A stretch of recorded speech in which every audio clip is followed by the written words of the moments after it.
இருமொழி கொள்கை அறிவிக்கிறார். ஆங்கிலம் தமிழ் நமக்கு இருமொழி கொள்கை. அண்ணா கொண்டு வந்த சட்டத்தை நம்ம மனதார ஏற்றுன்னு பல துறைகளில் கோலச்சு கொண்டிருக்கிறார்கள் சொன்னா ஆங்கிலத்து தமிழ் பட்சம் தான். இந்தி பட்சம் எங்க இருக்கிறான்? என் வீட்டுல மாடு மேய்க்கிறான்.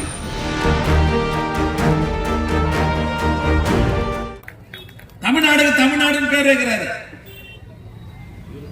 சுயமரியாதை திருமணம் சட்டப்படி செல்லுபடினு அறிவிக்கிறார். இருமொழி கொள்கை அறிவிக்கிறார். ஆங்கிலம் தமிழ் நமக்கு இருமொழி கொள்கை தான்.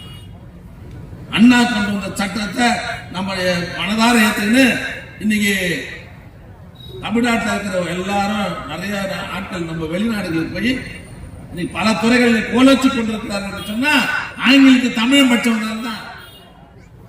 இந்தி பட்சம் எங்க இருக்கிறான்? எங்க இருக்கிறான் இந்தி பட்சம்லாம்?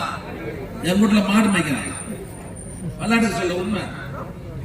இங்க பானிபூரி விற்கிறான், கொத்து வேலை செய்யறான், ஆச்சரிய வேலை செய்யறான்.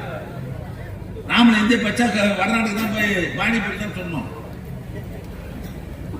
அண்ணாவுடைய கொள்கை இன்னைக்கு முழுவதுமாக நிறைவேற்றினால்தான் நம்மால் வெளிநாடுகள்ல எல்லா நாடுகள்ல நம்மால் எந்த நாட்டு இல்லாத இடங்கள் கிடையாது. எல்லா நாட்டிலும் நீ கோல வச்சு கொண்டிருக்கிறார் சொன்னால் ஆங்கிலம் தமிழ் படிச்சனால தான். இவன் என்ன பண்றானுங்க? மும்மொழி கொள்கை ஏத்துக்கணும்னு சொல்லி மத்திய கொள்கை ஏத்துக்கலன்னு சொன்னா 2150 கோடி ரூபாய நம்ம மாணவர்களுக்கு ஆசிரியர் சம்பளம் கொடுக்கல.